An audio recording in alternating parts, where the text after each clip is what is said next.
Hello दोस्तों, आप सभी का स्वागत है। प्रधान शिक्षक परीक्षा की तैयारी कर रहे सभी शिक्षक साथियों का प्यार भरा नमस्कार।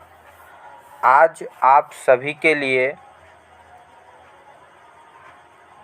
डीएलएड यूनिट 2 के मुख्य चैप्टर डॉक्टर जाकिर हुसैन के शिक्षा के क्षेत्र में योगदान तथा उनका शैक्षिक विचार क्या थे, ये महत्वपूर्ण टॉपिक पूरी कॉन्सेप्ट के साथ आपके सामने उपस्थित हुआ हूँ। यदि आप इस वीडियो को पूरे अंत तक देख लेते हैं तो इस टॉपिक से जितने भी प्रश्न पूछे जाएंगे परीक्षा में, उन प्रश्नों का 100% आप इसका उत्तर जो है आसानी से दे सकेंगे। एक भी क्वेश्चन आपसे मिस नहीं होगा, छूटेगा नहीं। इसीलिए आप इस वीडियो को स्किप मत कीजिए और पूरे अंत तक जो है इस वीडियो को देखिए। तो आइए मुख्य टॉपिक की ओर बढ़ते हैं। आज का मुख्य टॉपिक है डॉक्टर जाकिर हुसैन, उनके शिक्षा के क्षेत्र में क्या योगदान था, विशेषकर बाल केंद्रित शिक्षा के संदर्भ में। तो आइए आगे बढ़ते हैं। डॉक्टर जाकिर हुसैन के शैक्षिक विचार, है ना, जाकिर हुसैन के शैक्षिक विचार। डॉक्टर जाकिर हुसैन 1897 से लेकर 1969 तक, है ना। चलिए इनकी जीवनी के बारे में सबसे पहले जानते हैं। डॉक्टर जाकिर हुसैन का जन्म 8 फरवरी 1897 में, कब? 8 फरवरी 1897 में हैदराबाद के एक धनी संभ्रांत परिवार में हुआ था। तो क्वेश्चन बनेगा, डॉक्टर जाकिर हुसैन का जन्म कहाँ हुआ था? तो हैदराबाद में हुआ था। कब हुआ था? तो 8 फरवरी 1897 को, याद रखिएगा। चलिए आगे बढ़ते हैं। प्राथमिक एवं माध्यमिक शिक्षा उन्होंने इटावा से पूर्ण की। उसके तत्पश्चात उस शिक्षा के लिए अलीगढ़ गए, जहां से उन्होंने स्नातक की उपाधि अर्जित की। तो ध्यान रखिएगा, प्राथमिक और माध्यमिक शिक्षा जो है वह कहाँ से प्राप्त किया? तो इटावा से। इसके बाद जो है उस शिक्षा के लिए वे कहाँ गए? तो अलीगढ़ गए, और अलीगढ़ जाने के बाद वहीं से उन्होंने क्या किए? स्नातक की शिक्षा की जो है उपाधि अर्जित किए। अब आइए, उस समय भारतवर्ष में उस शिक्षा की अच्छी व्यवस्था नहीं थी उस समय, है ना। अतएव उसके लिए उन्हें विदेश जाना पड़ा। ठीक है, चलिए आगे बढ़ते हैं। डॉक्टर जाकिर हुसैन बर्लिन विश्वविद्यालय से अर्थशास्त्र विषय में उच्च शिक्षा प्राप्त की। कहाँ से? तो बर्लिन विश्वविद्यालय से। किसकी शिक्षा? कौन से विषय में? तो अर्थशास्त्र की विषय में उच्च शिक्षा, हायर एजुकेशन जो है उसने प्राप्त किया। वहाँ से लौटने के बाद एक शिक्षक के रूप में उन्होंने अपना व्यवहारिक जीवन प्रारंभ किया। कहाँ से लौटने के बाद?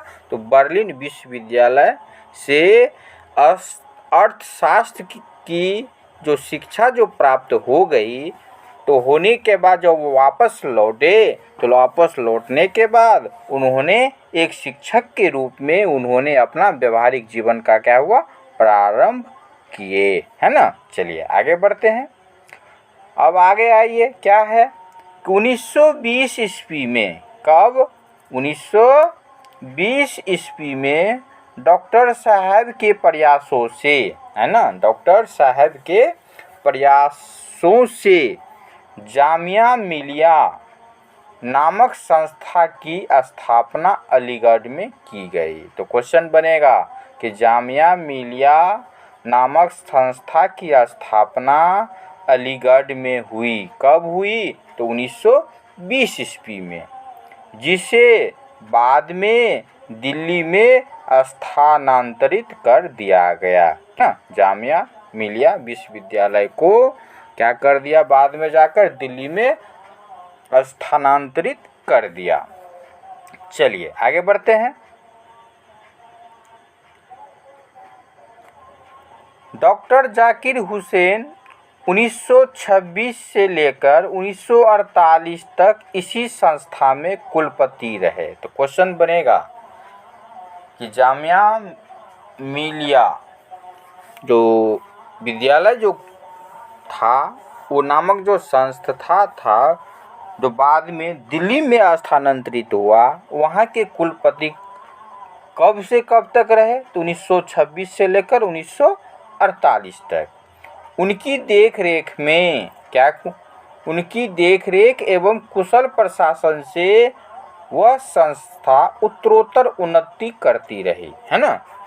उच्च एवं मौलिक अध्ययनों को उन्होंने प्रोत्साहित किया और उनकी सबसे बड़ी विशेषता यह रही कि उन्होंने विश्वविद्यालय में ऐसा वातावरण उत्पन्न किया, है ना, ऐसा वातावरण उत्पन्न किया जिससे देश प्रेम, है ना, धर्मनिरपेक्ष सहिष्णुता के आदर्शों से विद्यार्थी युक्त हो, है ना।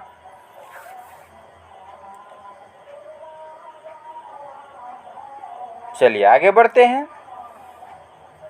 डॉक्टर जाकिर हुसैन, है ना, जामिया मिलिया को ऐसी संस्था बनाना चाहते थे जिसमें पढ़ने वाले विद्यार्थी आपसी मतभेदों को भुलाकर उच्च नैतिकता के आदर्शों का पालन करते हुए देश के विकास में एक साथ मिलकर कार्य करें। बिल्कुल राइट है।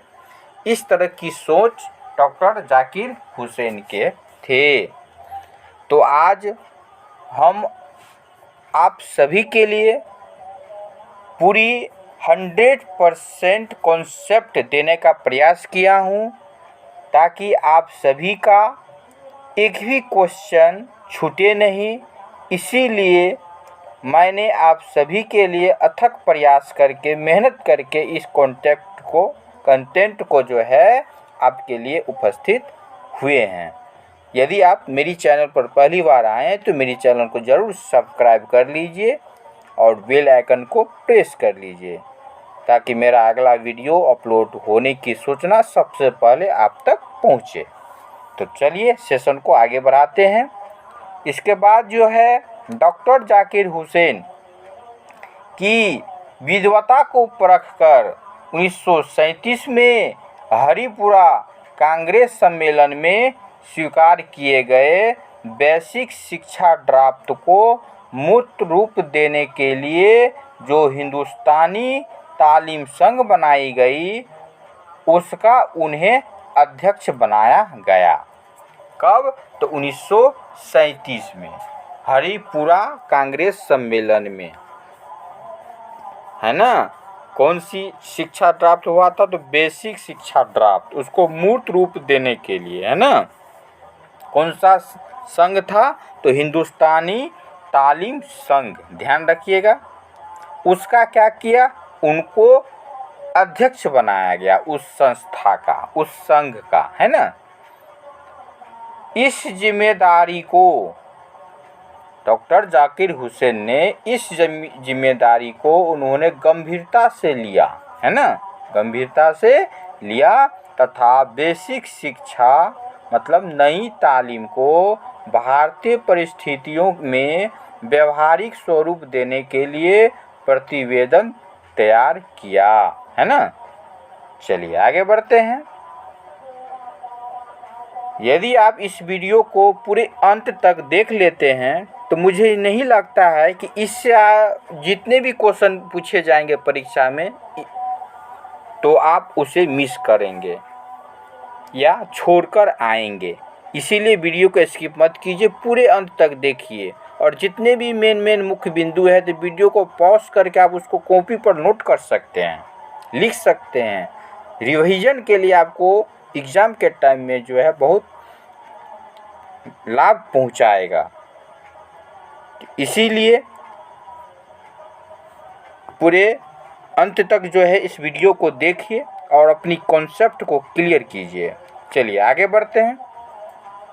डॉक्टर जाकिर हुसैन अलीगढ़ विश्वविद्यालय के कुलपति सन 1948 में नियुक्त हुए। किस विश्वविद्यालय के कुलपति बनाए गए, नियुक्त किए गए? तो अलीगढ़ विश्वविद्यालय के। उन्होंने अपनी योग्यता से केवल देश में ही ख्याति अर्जित नहीं की, बल्कि विदेशों में भी अपनी सेवा और विद्वता से सभी को प्रभावित किया, है ना। ध्यान रखिएगा, 1948 में कहाँ के कुलपति? तो अलीगढ़ विश्वविद्यालय के।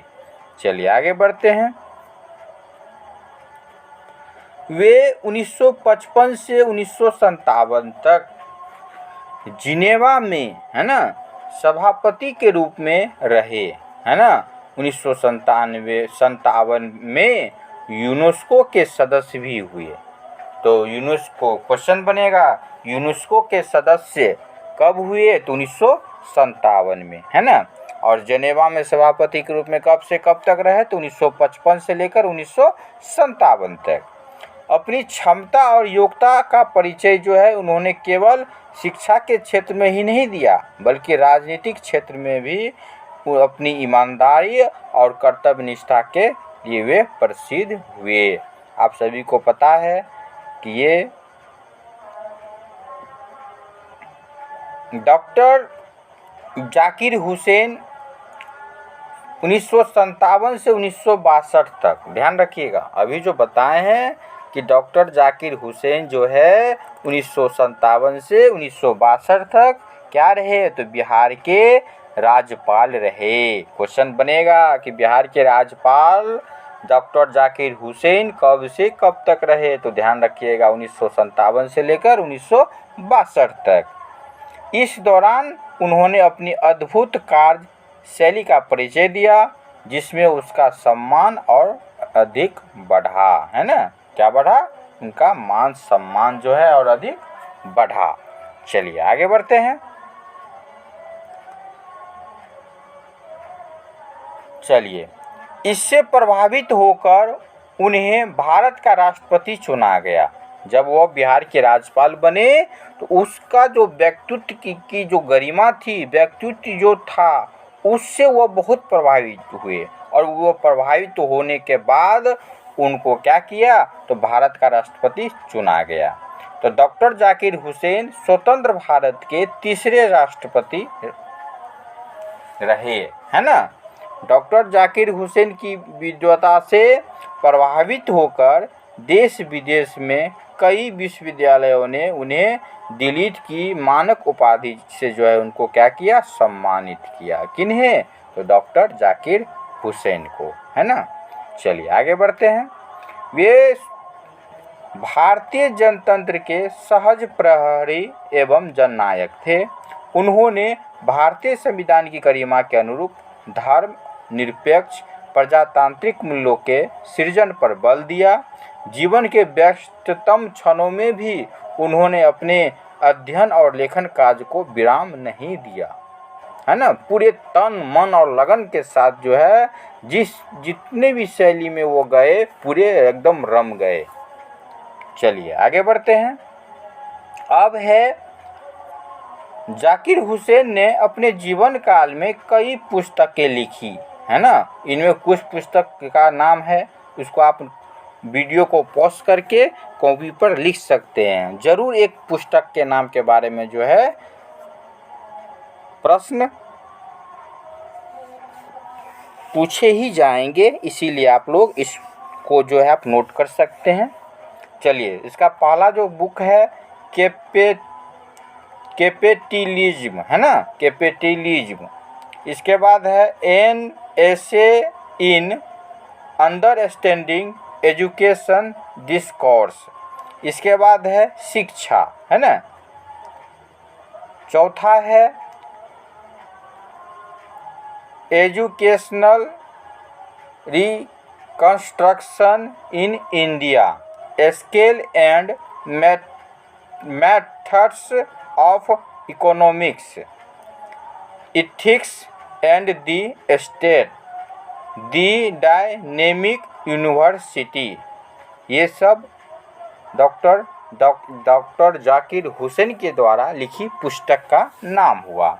इसके बाद है शहीद की अम्मा, है ना, 8वां पुस्तक जो है उनका क्या है, शहीद की अम्मा। 9वां है ए फ्लावर सॉन्ग है।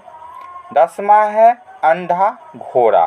तो ये जितने भी 10 पुस्तक का जो नाम बताए हैं, ये 10 पुस्तक का नाम जो है आप कॉपी पर नोट करके उसको याद कर लीजिएगा, ठीक है ना। चलिए आगे बढ़ते हैं। आपसे रिक्वेस्ट है, यदि आप मेरी चैनल पर पहली बार आए हैं तो मेरी चैनल को ज़रूर सब्सक्राइब कर लीजिए। अगर इसी टाइप का वीडियो मैं अपलोड करता रहूँगा आप सभी के लिए, तो इस वीडियो की सूचना, अपलोड की सूचना आप तक पहुँचे, इसके लिए बेल आइकन को प्रेस कर लीजिए और वीडियो पसंद आए तो ज़रूर लाइक कीजिए और लाइक करके उसे दूसरों को भी शेयर कर दीजिए, है ना। चलिए आगे बढ़ते हैं।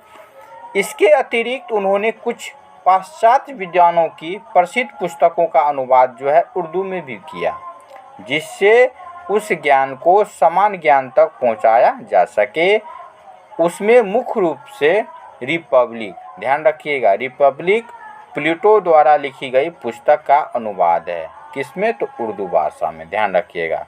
रिपब्लिक किसका है, तो प्लेटो द्वारा लिखी गई पुस्तक, उसी का अनुवाद है ये, है ना। चलिए आगे बढ़ते हैं। अब है जीवन के अंत तक ये शिक्षा और शिक्षण संस्थाओं से जुड़े रहे। देश और समाज की उन्होंने सच्ची सेवा करते हुए 3 मई 1969 को, है ना, 69 को अपने नश्वर शरीर का जो है उसने क्या किया, त्याग कर दिया, सेवा रहते हुए, है ना। चलिए आगे बढ़ते हैं।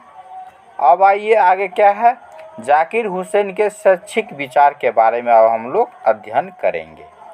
डॉक्टर जाकिर हुसैन के शैक्षिक विचार, है ना। चलिए जानते हैं। डॉक्टर जाकिर हुसैन एक मानवतावादी आर्थिक चिंतक के रूप में जाने जाते हैं। उनका व्यक्तित्व, है ना, अति उदार राजनेताओं के रूप में देखा जाता है ना। चलिए आगे बढ़ते हैं।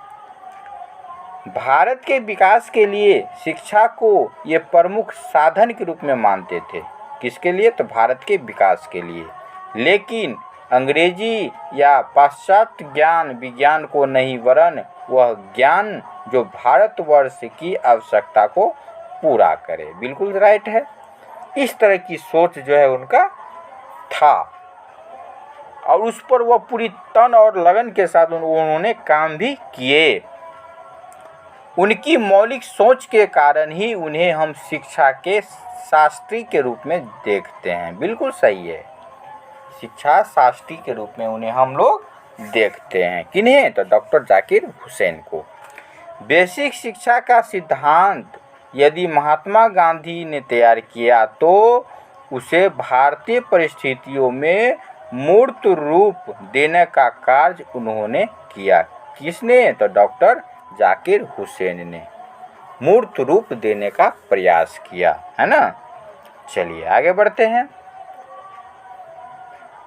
डॉक्टर जाकिर हुसैन एक योग शिक्षकों, है ना, शिक्षाविद तथा कुशल प्रशासक के रूप में ख्याति अर्जित की, है ना। कौन, तो डॉक्टर जाकिर हुसैन। अब आइए उनकी शैक्षिक विचार क्या थे, तो आइए पढ़ते हैं। अब उनका है, पहला है पूर्व प्राथमिक शिक्षा, है ना, प्री प्राइमरी एजुकेशन। इसके बारे में जानते हैं, उनके कथन क्या था, उनके कहने का क्या विचार था, तात्पर्य क्या था। पूर्व प्राथमिक शिक्षा को उन्होंने विशेष महत्व दिया, बल्कि विकास की गति को जितनी शीघ्रता उसकी प्राथमिक अवस्था में होती है उतनी अन्य आयु की अवस्था में नहीं शिक्षा होती है। बिल्कुल सही बात है। विकास की गति की जो अवस्था होती है, जितनी शीघ्रता उनकी प्राथमिक अवस्था में होती है, उनके बाद वाले अवस्था में नहीं होती है। उनका ये सोच था। और इसका दृष्टि से और क्या देखिए कि इस दृष्टि से यह अवस्था महत्वपूर्ण है। कौन थी? तो प्राथमिक अवस्था। इस अवस्था में बालक के शारीरिक विकास पर विशेष ध्यान देना चाहिए। बिल्कुल सही। किस विकास पर? तो शारीरिक विकास पर। बालक की शिक्षा में रचनात्मक एवं हाथ के कार्य को विशेष महत्व दिया गया है ना, प्राथमिक स्तर पर। अब आइए, अब है प्राथमिक शिक्षा, प्राइमरी एजुकेशन। उनके इस प्राथमिक शिक्षा और प्राइमरी एजुकेशन पर उनके क्या विचार थे? तो डॉक्टर जाकिर हुसैन ने बालक की प्रारंभिक शिक्षा पर विशेष बल दिया है। इसीलिए उनका विचार था कि 6 से 14 वर्ष की आयु, इससे भी अधिक समय तक के लिए अगर संभव हुआ तो शिक्षा अनिवार्य एवं निःशुल्क होनी चाहिए। बिल्कुल, ये विचार जो था उनका भी था। किनका? तो डॉक्टर जाकिर हुसैन का। कितने से कितने वर्ष के लिए? तो 6 से 14 वर्ष तक के बच्चों के लिए, है ना। और राज्य का कर्तव्य है, देखिए ध्यान दीजिए, राज्य का कर्तव्य है कि प्राथमिक शिक्षा के प्रसार और उन्नति में उनकी सहायता करे, है ना। किनका कर्तव्य है? तो राज्य का कर्तव्य है। चलिए आगे बढ़ते हैं। अब माध्यमिक शिक्षा, सेकेंडरी एजुकेशन के बारे में, है ना। तो सेकेंडरी एजुकेशन, बालक जब माध्यमिक स्तर पर आता है तो उसमें इस आयु से भी मानसिक शक्तियों का विकास होने लगता है ना। आलोचनात्मक प्रवृत्ति का विकास होने लगता है। अतः इस दृष्टि से माध्यमिक स्तर की शिक्षा को विशेष महत्व दिया गया है। तो माध्यमिक स्तर पर जब बच्चा आ जाता है तो मानसिक शक्तियों का विकास होता है, आलोचनात्मक प्रवृत्ति का विकास होता है ना। और इस दृष्टि से माध्यमिक स्तर पर जो इसको भी क्या किया गया है, विशेष महत्व दिया गया है। ध्यान रखिएगा। अब आगे आइए, क्या है कि डॉक्टर जाकिर हुसैन ने माध्यमिक स्तर पर सांस्कृतिक उद्देश्य एवं विश्वास के साथ जीविकोपार्जन के उद्देश्य को भी सम्मिलित करने का सुझाव दिया, है ना। जीविकोपार्जन, ये ध्यान रखिएगा, माध्यमिक और स्तर पर सांस्कृतिक उद्देश्य और विश्वास के साथ जीविकोपार्जन के उद्देश्य को भी जो इसको सम्मिलित होने का सुझाव दिया, ठीक है ना, माध्यमिक स्तर पर। चलिए अब आ गए उच्च शिक्षा, मतलब हायर एजुकेशन के बारे में उनके क्या विचार थे। तो डॉक्टर जाकिर हुसैन ने विश्वविद्यालय स्तर पर स्वायत्तता की मांग की है। बिल्कुल स्वायत्तता, है ना।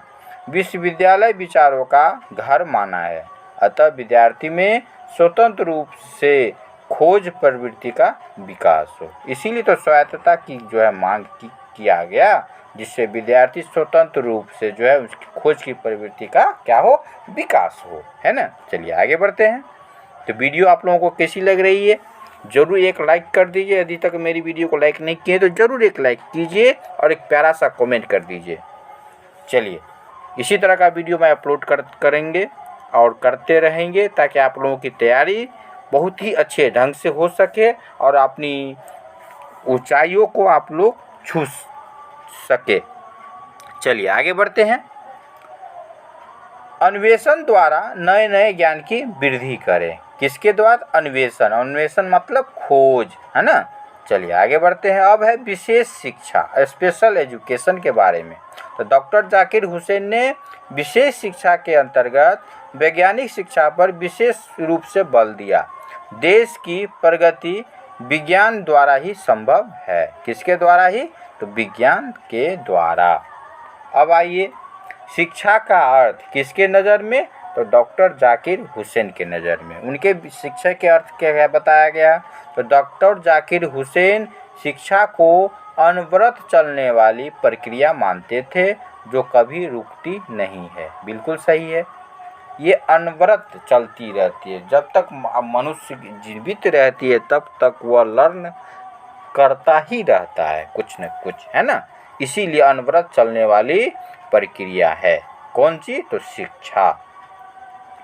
उन्होंने शिक्षा को मनुष्य के संपूर्ण विकास का साधन माना है, जिसके द्वारा शरीर, मन, आत्मा के अतिरिक्त सामाजिक, सांस्कृतिक एवं माध्यमिक पक्षों का भी विकास हो, क्योंकि मनुष्य किसी भी एक पक्ष के अभाव में अपूर्ण रह सकता है ना। बिल्कुल सही है। अगर इस सभी विकास में अगर किसी एक चीज़ की यदि वो कमी रह गई तो उनका जीवन जो है, उनका जो एक पक्ष जो है वह क्या हो जाएगा? अपूर्ण रह सकता है ना। चलिए आगे बढ़ते हैं।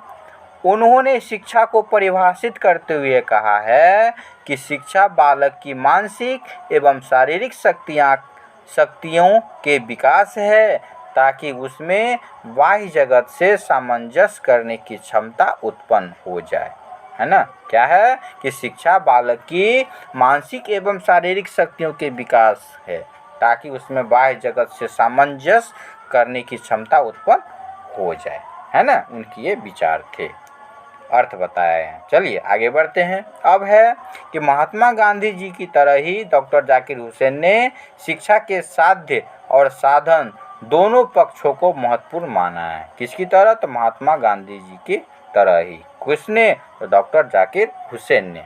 वे कहते थे कि शिक्षा यदि एक साधन है तो उसे व्यवस्थित चलना चाहिए। क्या चलना चाहिए? व्यवस्थित रूप से चलना चाहिए, तथा उसके द्वारा ईमानदार, चरित्रवान, आध्यात्मिक, सांस्कृतिक समाज का निर्माण हो, जो मानवीय मूल्यों से युक्त हो। बिल्कुल सही बात है। चलिए आगे बढ़ते हैं। अब है डॉक्टर जाकिर हुसैन शिक्षा के पाश्चात्यीकरण ने भौतिक मॉडल को अपनाने का विरोध किया है ना। उनका दृष्टिकोण है कि शिक्षा का अर्थ केवल भौतिक साधनों को जुटाने तक ही सीमित नहीं होनी चाहिए, जिसमें वर्तमान सुख सुविधाओं एकत्रित की जाए, है ना। चलिए आगे बढ़ते हैं। वरन शिक्षा अपने व्यापक अर्थ में आध्यात्मिक एवं सांस्कृतिक शक्तियों का विकास है। क्या? तो आध्यात्मिक एवं सांस्कृतिक शक्तियों का विकास है। कौन सी? तो शिक्षा।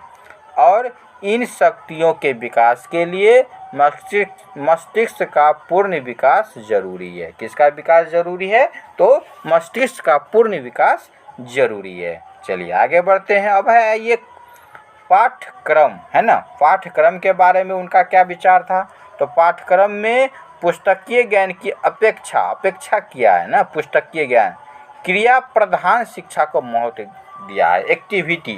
एक्टिविटी शिक्षा का जो है उन्होंने महत्व दिया है। पुस्तक केंद्रित नहीं, एक्टिविटी केंद्रित जो है शिक्षा होनी चाहिए। चलिए आगे है। पाठ्यक्रम में हस्त उद्योग के उपयोग को विशेष बल दिया है, क्योंकि इस उद्देश्य था कि बालक में उनके द्वारा इतनी कुशलता आ जाए कि वो आवश्यकता पड़ने पर क्या हो सके? आत्मनिर्भर बन सके, है ना। इसीलिए हस्त उद्योग को जो है उसने क्या किया? चलिए आगे बढ़ते हैं। पाठ्यक्रम इस प्रकार निश्चित किया कि जिससे विद्यालय, घर और समाज के जीवन में सामंजस्य उत्पन्न होता रहे, है ना। चलिए और क्या है उनका? डॉक्टर जाकिर हुसैन का यह भी विचार था कि समय समय पर पाठ्यक्रम परिवर्तन होते रहना चाहिए। बिल्कुल सही है, क्योंकि किसी भी सिद्धांत को अस्थायी मानना दोषपूर्ण है ना। इसीलिए परिवर्तन होना चाहिए। समयानुसार सिद्धांत को प्रत्येक काल के लिए निश्चित नहीं किया जा सकता है और न ही यह उपयुक्त होता है। इसीलिए समय समय पर क्या होना चाहिए? पाठ्यक्रम परिवर्तन होना चाहिए। चलिए आगे बढ़ते हैं।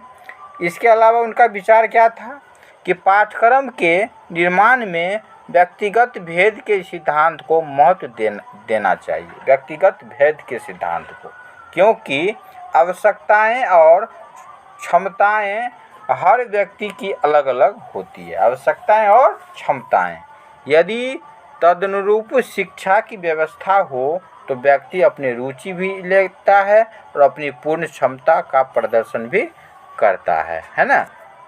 चलिए आगे बढ़ते हैं। अब है वास्तव में डॉक्टर जाकिर हुसैन ने पाठ्यक्रम में उपयोगितावादी दृष्टिकोण को अपनाया है। कौन दृष्टिकोण को? तो उपयोगितावादी दृष्टिकोण को क्या किया है? उसने अपनाया है। अब आइए टीचिंग मेथड पर जानते हैं। शिक्षण विधि के बारे में उन्होंने क्या विचार था? तो प्रयोगवादी दार्शनिक डीवी की तरह ही दार्शनिक जो था प्रयोगवादी दार्शनिक कौन थे? तो डीवी, जॉन डीवी। उसकी तरह ही डॉक्टर जाकिर हुसैन ने विद्यालय को एक प्रयोगशाला या कार्यशाला के रूप में महत्व दिया है ना, जॉन डीवी की तरह ही। चलिए आगे बढ़ते हैं। इसमें छात्र जो है कैसे अध्ययन करेंगे उनके विषय में उनका विचार था कि विद्यालय कर्मस्थल होंगे जहां विद्यार्थी स्वानुभवों द्वारा शाश्वत और सामाजिक मूल्यों और दायित्वों का ज्ञान प्राप्त करेंगे। इन शालाओं में पुस्तकालयों में अपनी खोज, अपनी प्रवृत्ति और परिश्रम से है ना, परिश्रम से बड़े है ना वही और सुयोग्य अध्यापकों की देखरेख में अपनी स्वतंत्रता और अपने दायित्वों के अनुभव द्वारा वास्तविक शोध का महत्व समझ सकेंगे। बिल्कुल सही है ना। तो ये कथन जो है आप लोग लिख कर रख सकते हैं क्योंकि पूछेंगे परीक्षा में, कथन भी पूछ देता है ना। चलिए आगे बढ़ते हैं। डॉक्टर जाकिर हुसैन ने मौखिक शिक्षण को महत्व नहीं दिया है बल्कि करके सीखने, क्रियात्मक ढंग से सीखने, अनुभवों द्वारा सीखने, खोज द्वारा सीखने को अधिक महत्व दिया है। बिल्कुल सही है, ऐसा होना भी चाहिए। वही एक्टिविटी जो बोल रहे थे वही एक्टिविटी नॉलेज, एक्टिविटी क्रिया के द्वारा जो है बच्चों में ज्ञान देना चाहिए। उन्होंने किसी भी कार्य को सफलतापूर्वक करने के लिए 4 पद माना है। कितने पद माना है? 4 पद। पहला है कार्य योजना बनाना, दूसरा है कार्य योजना को पूरा करने में साधन खोजना, तीसरा है क्रियान्वयन करना और चौथा है मूल्यांकन करना। ये चारों पद को याद कर लीजिए। अब आइए किसी भी ज्ञान है ना, किसी भी ज्ञान कार्य अथवा शोध के लिए सबसे पहले मस्तिष्क में समस्या का चयन होता है। बिल्कुल सही बात है, समस्या का चयन होना ही चाहिए। तदुपरांत क्या होता है? अनुभवों द्वारा कार्य की योजना बनाई जाती है। पहले समस्या आया, उसके बाद कार्य की योजना बनाया। योजना पूरा करने के लिए किन किन साधनों की आवश्यकता पड़ेगी, वह साधन को जो है उस आवश्यकता को ध्यान में रखा जाएगा, जिसमें क्या होगा? खोज मस्तिष्क की प्रवृत्ति जो है उत्पन्न होगी, है ना, खोज मस्तिष्क में होगी।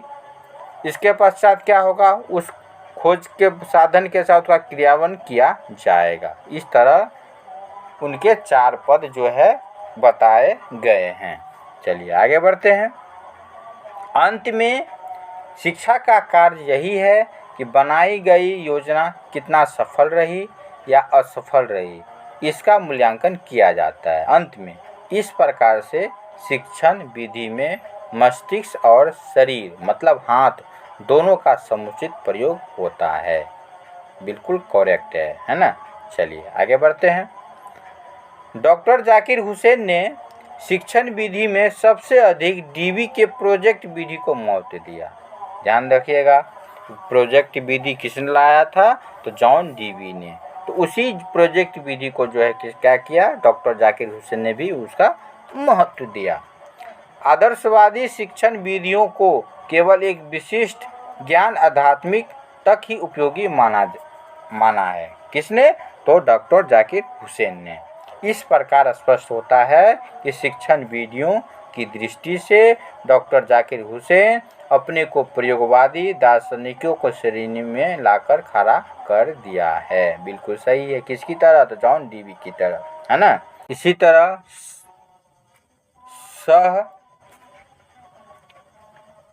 संबंध शिक्षण विधि को महत्वपूर्ण नहीं माना है ना। चलिए अब आइए आगे बढ़ते हैं। अब है विद्यालय। विद्यालय के बारे में उनका क्या विचार थे, ध्यान से देखते हैं। प्रसिद्ध दार्शनिक डीवी ने विद्यालय को सामुदायिक केंद्र के रूप में अभिकल्पित किया। ठीक उसी प्रकार डॉक्टर जाकिर हुसैन ने भी विद्यालयों को समाज और बाह्य संसार का प्रतिनिधित्व करने की बात है ना। उनका विचार है कि क्या विचार है उनका, तो विद्यालय है ना, विद्यालय ईंटों गारों से बनी एक इमारत ही न हो, बल्कि एक ऐसा स्थल होना चाहिए जहाँ से दृढ़ चरित्र, समाज सेवी, अच्छे सांस्कृतिक नागरिक का जो है निर्माण हो सके, है ना। चलिए आगे बढ़ते हैं। डॉक्टर जाकिर हुसैन विद्यालय को एक कार्यशाला के रूप में परिणत करना चाहते थे। किस रूप में, तो कार्यशाला के रूप में। किसको, तो विद्यालय को, जहां विविध प्रकार का कार्य अनुभव और कुशलता छात्र पा सके, जिससे समाज में उनका अच्छा क्या हो, समायोजन हो सके, है ना। चलिए आगे बढ़ते हैं। डॉक्टर जाकिर हुसैन शालाओं के इस वातावरण पर बल देते थे जहां संकीर्णता का नामो निशान न हो, है ना। वर्ग जाति भेद दफन हो जाए, केवल राष्ट्र एवं समाज को आगे बढ़ाने की चर्चाएं हो, है ना। इस तरह की उनकी ये सोच थी। चलिए आगे बढ़ते हैं।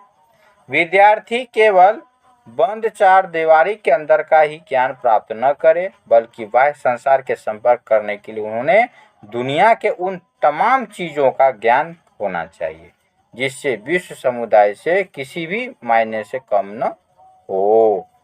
तो इस तरह उनकी विचार थे। चलिए आगे बढ़ते हैं।